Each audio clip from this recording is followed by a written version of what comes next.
नमस्कार दोस्तों, स्वागत है आपका हमारे YouTube चैनल दी नॉलेज टीवी जीके जीएस पे। दोस्तों, हम आपके लिए आज एक वीडियो लेकर आए हैं जो भारत के भूगोल पर आधारित है। यदि आपको हमारी वीडियो अच्छी लगे तो हमारे चैनल को सब्सक्राइब कीजिए और जो बेल आइकन है उसको प्रेस कीजिए ताकि हमारी नोटिफिकेशन आपको मिलती रहे। तो दोस्तों, आज की वीडियो शुरुआत करते हैं और पहला क्वेश्चन है, क्षेत्रफल की दृष्टि से भारत का विश्व में कौन सा स्थान है? तो क्षेत्रफल की दृष्टि से भारत का विश्व में स्थान है 7वां। ठीक है। अगला क्वेश्चन है, जनसंख्या की दृष्टि से भारत का विश्व में कौन सा स्थान है? तो दोस्तों, जनसंख्या की दृष्टि से भारत दूसरे स्थान पर है। आगे है, भारत के उत्तर में कौन कौन से देश हैं? तो दोस्तों, भारत के उत्तर में चीन, नेपाल और भूटान है। आगे है, भारत के पूर्व में कौन सा देश है? तो दोस्तों, भारत के पूर्व में कौन सा देश है? बांग्लादेश है। आगे है, भारत के पश्चिम में कौन सा देश है? तो भारत के पश्चिम में पाकिस्तान है। आगे है, भारत के दक्षिण पश्चिम में कौन सा सागर है? तो दोस्तों, भारत के दक्षिण पश्चिम में अरब सागर स्थित है। भारत के दक्षिण पूर्व में कौन सी खाड़ी स्थित है? तो दोस्तों, बंगाल की खाड़ी भारत के दक्षिण पूर्व में स्थित है। आगे है, भारत के दक्षिण में कौन सा महासागर है? तो दोस्तों, भारत के दक्षिण में हिंद महासागर है। आगे है, पूर्वांचल की पहाड़ियाँ भारत के किस देश से अलग करती हैं? तो दोस्तों, पूर्वांचल की जो पहाड़ियाँ हैं वो भारत को मनम्यार से अलग करती हैं। आगे है, मन्नार की खाड़ी और पाक जलडमरू मध्य भारत को किस देश से अलग करते हैं? तो दोस्तों, श्रीलंका से वो जो है अलग करते हैं। आगे है, संपूर्ण भारत की अक्षांशीय विस्तार कितना है? तो दोस्तों, ये है 804 डिग्री से 3706 डिग्री उत्तरी अक्षांश तक अक्षांशीय विस्तार जो भारत का है। आगे है, भारत के मध्य से कौन सी रेखा गुजरती है? तो दोस्तों, भारत के मध्य से होकर जो रेखा गुजरती है वो कर्क रेखा है। आगे है, भारत के उत्तर से दक्षिण तक विस्तार कितना है? तो दोस्तों, भारत का जो उत्तर से दक्षिण तक विस्तार है वो 3214 किलोमीटर का है। आगे है, भारत का पूर्व से पश्चिम तक विस्तार कितना है? तो दोस्तों, 2933 किलोमीटर है पूर्व से पश्चिम तक विस्तार।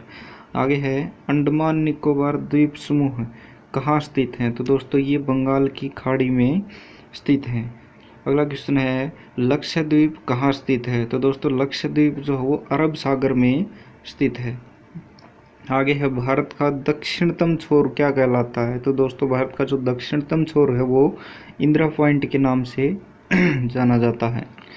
अगला है, इंदिरा पॉइंट को किस दूसरे नाम से भी जाना जाता है?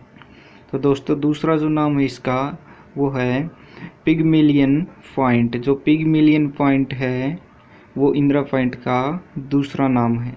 आगे है, भारत का क्षेत्रफल विश्व के क्षेत्रफल का कितना प्रतिशत है? तो दोस्तों, 2.42% जो है विश्व के क्षेत्रफल के बराबर है। जो भारत का क्षेत्रफल है वो विश्व में। अगला है, विश्व की कुल जनसंख्या का कितना प्रतिशत भारत में निवास करता है? तो दोस्तों, 17% जो विश्व की कुल जनसंख्या वो उसका 17% जो है भारत में निवास करते हैं। आगे है, भारत का कुल क्षेत्रफल कितना है? तो दोस्तों, ये है 32,87,263 वर्ग किलोमीटर। ठीक है। अगला है, भारत की स्थल सीमा से कौन से देश लगते हैं? तो दोस्तों, भारत की स्थल सीमा से बांग्लादेश, चीन, पाकिस्तान, नेपाल, बर्मा और भूटान, ये जो देश हैं ये भारत की स्थल सीमा से लगते हैं। और भारत की जल सीमा से कौन कौन से देश लगते हैं? तो दोस्तों, मालदीव, श्रीलंका, बांग्लादेश, म्यांमार और पाकिस्तान। ठीक है। आगे है, कर्क रेखा किन राज्यों से होकर गुजरती है? तो दोस्तों, कर्क रेखा वो राजस्थान, गुजरात, मध्य प्रदेश, छत्तीसगढ़, झारखंड, पश्चिम बंगाल, त्रिपुरा और मिजोरम से होकर गुजरती है। अगला है, भारत की मुख्य भूमि की दक्षिणी सीमा कितने अक्षांश है? तो दोस्तों, वो है 804 डिग्री। ठीक है। आगे, भारत का मानक समय कहाँ से लिया गया है? तो दोस्तों, भारत का मानक समय वो इलाहाबाद के निकट नैनी नामक स्थान से लिया गया। आगे है, भारत के मानक समय और ग्रीनविच समय में कितना अंतर है? तो दोस्तों 5.5 घंटे का यहाँ फर्क है, 5 से 1/2 घंटे का फर्क है। आगे है भूमध्य रेखा से भारत के दक्षिण छोर की दूरी कितनी है? तो दोस्तों 876 किलोमीटर दूरी भूमध्य रेखा से भारत के दक्षिणतम छोर की है। आगे है भारत की सथल सीमा की लंबाई कितनी है? तो ये है 15,200 किलोमीटर। आगे है भारत की मुख्य भूमि की तट रेखा की लंबाई कितनी है? तो 6100 किलोमीटर हो जाएगी। आगे है भारत की कुल तट रेखा की लंबाई द्वीप समूह सहित कितनी है? तो ये हो जाएगी 7516 किलोमीटर।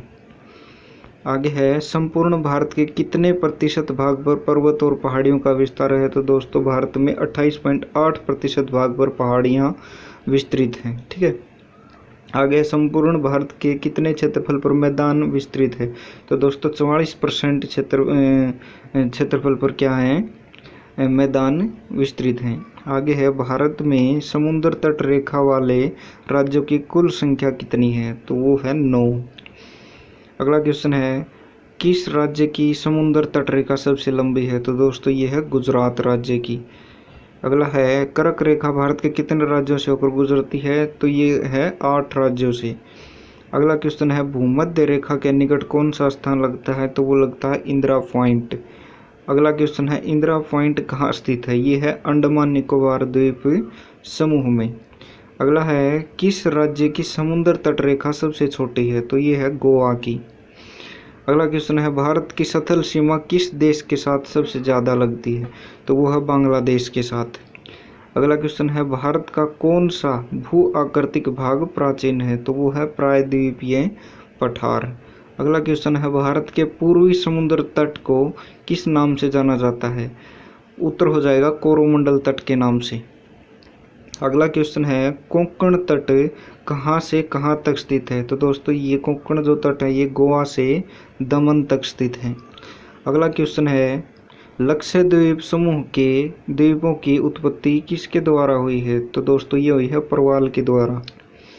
अगला क्वेश्चन है न्यू मूर द्वीप कहाँ स्थित है? तो दोस्तों ये है अंडमान सागर में स्थित है। अगला क्वेश्चन है कौन सा द्वीप भारत और श्रीलंका के बीच में स्थित है? ये है रामेश्वरम। ठीक है। अगला क्वेश्चन है लक्षद्वीप समूह के कुल द्वीपों की संख्या कितनी है? तो दोस्तों ये है 36। अगला क्वेश्चन है लक्षद्वीप समूह में कुल द्वीपों पर मानव का वास है? तो दोस्तों ये 10 द्वीपों पर मानव का वास है। अगला है भारत के किस स्थान को सफ़ेद पानी के नाम से जाना जाता है? तो दोस्तों ये सियाचिन को जाना जाता है सफ़ेद पानी के नाम से।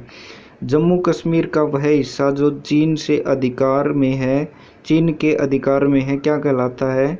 तो ये कहलाता है ओक्साई चीन। ठीक है। अगला क्वेश्चन है भारत में शीत मरुस्थल कौन सा है? तो दोस्तों वो है लद्दाख। अगला क्वेश्चन है भारत की देशांतर स्थिति कितनी है क्या है? तो दोस्तों वो है 6807 डिग्री से 97,025 डिग्री तक। ठीक है।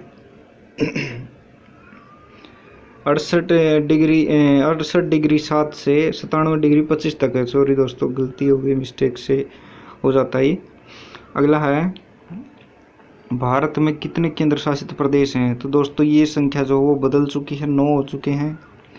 आगे है किस देश के साथ न्यू मूर द्वीप के साथ भारत का विवाद है? तो ये बांग्लादेश के साथ है। अगला क्वेश्चन है भारत किस गोलार्ध में स्थित है? तो ये उत्तरी गोलार्ध में हो जाएगा। अगला क्वेश्चन है केंद्र शासित प्रदेश दादर नगर हवेली भारत के किन राज्यों के बीच स्थित है? तो दोस्तों ये गुजरात व महाराष्ट्र के बीच स्थित है। अगला है किस राज्य को पहले नेफा के नाम से जाना जाता था? तो दोस्तों अरुणाचल प्रदेश को नेफा के नाम से जाना जाता था। अगला क्वेश्चन है केंद्र शासित प्रदेश अंडमान निकोबार द्वीप समूह की राजधानी पोर्ट ब्लेयर किस द्वीप पर स्थित है? तो दोस्तों ये दक्षिणी अंडमान में स्थित है। अगला है कौन सा राज्य उत्तरी पूर्वी की 7 बहनों का भाग नहीं है? तो दोस्तों ये सिक्किम और पश्चिम बंगाल 7 बहनों का भाग नहीं है। अगला है कौन सा महत्वपूर्ण अक्षांश भारत को 2 भागों में बांटता है? तो दोस्तों 23 डिग्री 3 उत्तरी जो अक्षांश है वो भारत को 2 भागों में बांटता है। अगला है, भारत में उप हिमालय क्षेत्र के सहारे फैले समतल मैदान क्या कहलाते हैं? तो दोस्तों वे भावर कहलाते हैं। अगला है, कोरी निवेशिका कहाँ स्थित है? तो दोस्तों ये कच्छ का रण जो है वहाँ कोरी निवेशिका स्थित है। तो दोस्तों ये कुछ महत्वपूर्ण प्रश्न थे भारतीय भूगोल के। आशा करता हूँ आपको अच्छे लगे होंगे। अगली वीडियो में इसका अगला पार्ट हम आपके लिए लेकर आएंगे। तब तक के लिए नमस्कार। हमारे चैनल को सब्सक्राइब कीजिए और बेल आइकन को भी दबाइए। वीडियो को लाइक कीजिए, शेयर कीजिए। धन्यवाद।